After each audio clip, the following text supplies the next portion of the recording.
তাৰ সমান্তৰালভাৱে খেলা ধূলাও কৰিছিলোঁ যথেষ্টখিনি আৰু তাৰ মাজতে পঢ়া শুনাটো থাকিবই লাগিব আৰু গান বাজনা খুব ভাল পাইছিলোঁ।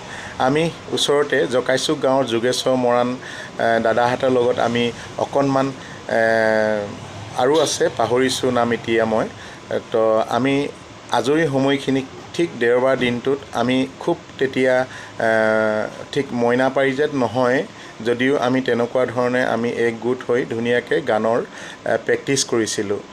আচলতে সেই সময়বিলাক তেনেকেই পাৰ কৰিছিলোঁ আৰু গীটাৰ শিকিছিলোঁ ৰূপাই চাইটিং প্ৰদীপ দহতীয়া ছাৰৰ ওচৰত 98ৰ পৰা 99ৰ মাজভাগলৈকে মই 1.5 বছৰ শিকিলোঁ। ৰাগ ভৈৰৱ তাল 16 মাত্ৰালৈকে মই পালোঁ ৰিদম আৰু ঠিক তেনেকুৱা তাৰ মাজতেই মই ৰূপাই চাইটিঙৰ ঐক্যম বুলি কয় লাচিত নগৰ তাতে ধন বুলি কয় বিদ্যুৎ ডেকা তেওঁলোকৰ ঘৰতে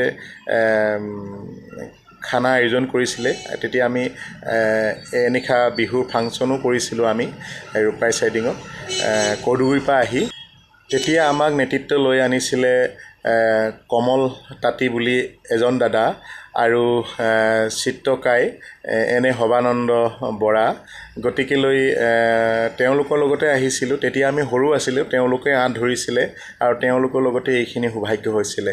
আৰু যিহেতুকে মোৰ গাঁওখন কৰ্দুগুৰি একেবাৰে ভিতৰুৱা দৰ্জিজান গাঁৱত আৰু ৰূপাই চাইটিঙলৈকে মই 1.5 ঘণ্টা চাইকেল মাৰি গীটাৰ শিকিবলৈ আহিছিলোঁ 98ৰ পৰা 99ৰ মাজভাগলৈকে। আৰু তাৰ সমান্তৰালভাৱে মই মেট্ৰিক পৰীক্ষা দিবৰ কাৰণে মই ডুমডুমা হাঁহচৰা প্ৰণৱজ্যোতি ভট্টাচাৰ্য ছাৰৰ ওচৰত বহুতে গম পাব আলি গেৰেজৰ সন্মুখতে ৰাস্তাটো সোমাই যায়, ৰেল ক্ৰছিং কৰিব লাগে।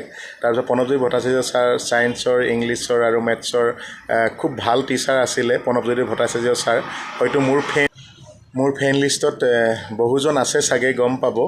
আৰু তেনেকেই ৰাস্তা পদূলি বেয়া, তেতিয়া চাইকেলৰ দিন 2 ঘণ্টা চাইকেল মাৰি টিউশ্যন কৰিছিলোঁ আৰু সেই সৌভাগ্যতে কলেজ পঢ়িছিলোঁ আৰু তেনেকৈয়ে দিনবিলাক অতিবাহিত কৰিছিলোঁ। ঠিক তেনেকুৱা ধৰণৰ প্ৰত্যেকটো অনুষ্ঠান প্ৰতিষ্ঠানে ভাল পাইছিলোঁ।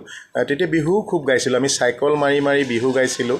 আমি আমাৰ ডিবু সিপাৰ বুলি কওঁ, আমি বাগজান বাগান হৈ ইফালে কাইছা মতাপুঙত আমি নাৱেৰে পাৰ হৈ ডিবু নৈ আমি নাৱেৰে পাৰ হৈ কিনে আমি মতাপুঙত সোমাই কিনে আমি সেই বাৰেকুৰি অঞ্চলটোত বিহু গাই আমি লংচোৱালত ওলাই কিনে আমি বেতনী শান্তিপুৰ যাওঁ, তাৰপিছত মামৰণি যাওঁ, আকৌ বেক হৈ কিনে আমি ঘূৰি আহি হাফজান হৈ আমি ডুমডুমাত সোমাই কিনি ফিল'বাৰী যাওঁ।